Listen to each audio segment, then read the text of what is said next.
Did you know that if somebody has access to your webhook URLs, they can easily rack up hundreds upon hundreds, if not thousands of dollars through your APIs. So if you're creating any sort of content and you're exposing your webhooks, if you have communities where you're teaching people workflows and you're exposing webhooks, you need to know how to protect them, because not everybody is honest. A lot of people will use it for their own malicious purposes, and then you will be the victim.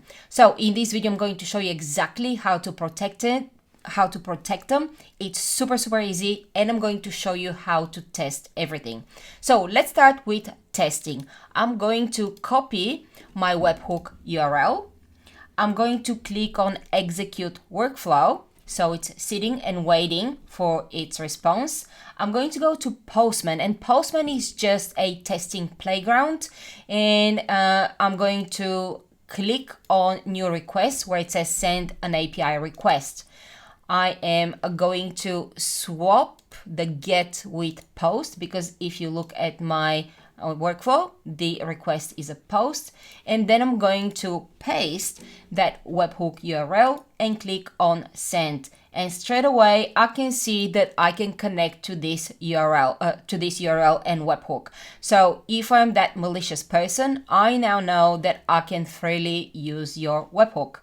Now, if you look back here, we received an error, and I'll show you why we're receiving an error. Because the workflow, the agent, is expecting some sort of a message, and I didn't give it any message. So if we click on execute workflow again and let it listen, and go back to Postman, and now go to body and then to form data, and under key I will just type message, and in here I'll be like, hey, can you help me with a math problem, for example.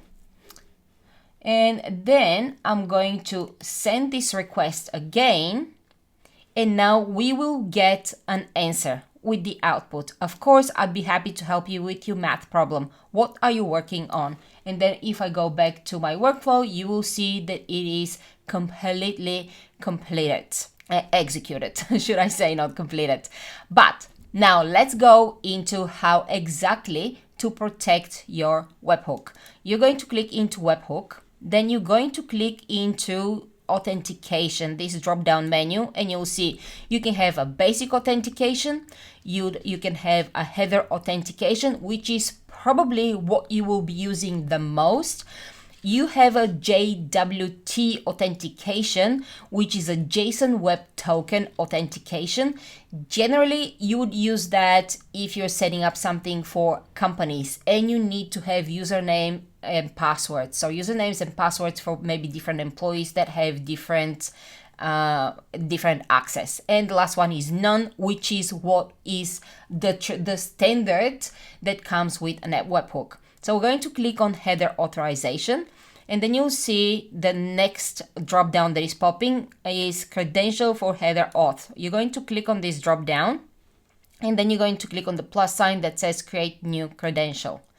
You're going to name your credential, name it whatever you want. I would usually name it with the name of the workflow so I know what to look for.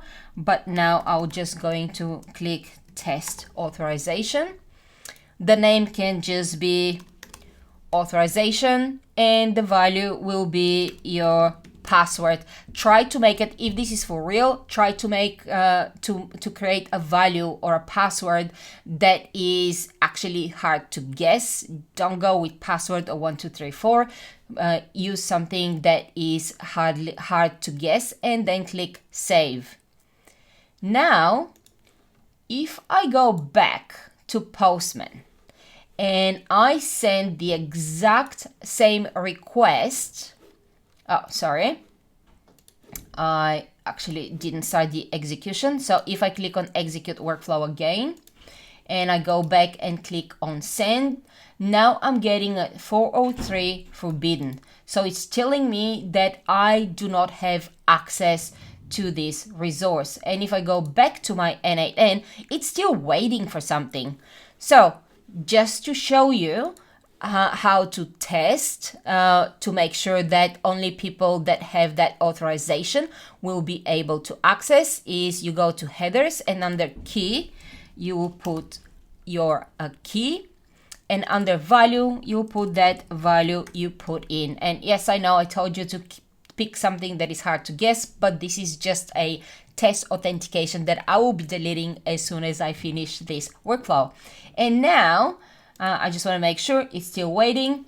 If I click on send, now because I gave it the authorization credentials, now I am getting again a 200 request, which is successful, and my workflow is executed. So this is the fastest and easiest way for you to protect your webhooks from people with malicious intent, from hackers, or from anyone who wants to take advantage of that.